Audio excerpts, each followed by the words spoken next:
باستانشناسان در قلعه هولبوگ سرگرمی تحقیق بازیافتی نو هستند. این آثار را از کنار شاهراه کلاب دوشنبه هنگام تعمیر پیدا کرده‌اند. باستانشناسان آن را شبکه گرمیدهی می‌دانند که در زمان خود بی‌نظیر بوده است. حالا صحیفه تازه در آموزش قصر قدیمی شاهان هولبوگ به حساب می‌رود. این بهترین دستاورد به حساب می‌رود، چون که در اطراف قصر چونین شبکه بار اول پیدا گردید. فرش گرمیدهی را با خیشت‌های 6 کنجه آرا داده‌اند. از زیر خیشت‌ها جوی پیدا کرده‌اند.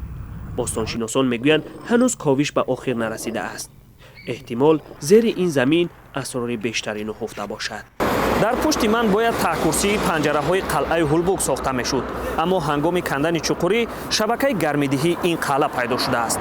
حالا نمایندگان و خادمان این قلعه با کاوش و تازه کردن این شبکه گرمیدهی مشغولند. آنها باور دارند که قلعه 10 عصر پیش طریق این شبکه گرم کرده میشد. فرش گرمیدهی در نیم متر عمق زمین پیدا شده است. هنوز در میانه‌های عصر گذشته نوعی از چنین شبکه را اینجا یافته بودند.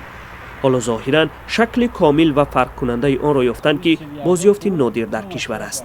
در کاروانسرای فواره ها موجود بودند. شاید آب‌های زیادتی با واسطه این جویبارها از فواره ها بیرون کرده میشد و شاید با واسطه این جویبارها شبکه زیر فرشی گرمیدهی عملی میگردید. این بازیافت زیر شاهراه مانده است. یک سال پیش هم از زیر این شاهراه در پی کارهای ساختمانی برج دفاعی قلعه پیدا شده بود. قلعه هولبوگ در دهه مهرآباد جماعت گلستان ناحیه واسه جایگیر است. کاوش‌ها در خرابه‌های این شهر قدیمه از سال 1950 شروع شده بود. باستانشناسان میگویند قلعه هولبوگ از عصرهای 9-12 مانده پایتخت دولت قدیمی خود علاموده است. آن نمونه شهرسازی و مهندسی قدیمی مردم تاجیک می باشد. در سالهای استقلال قلعه را بازسازی کرده اند. قلعه هولبوگ در دهگانه گنج‌های بی‌بهای تاجیکستان هم شامل شده است. محمود جان احمدزاده، آزادی، قلعه قدیمی هولبوگ.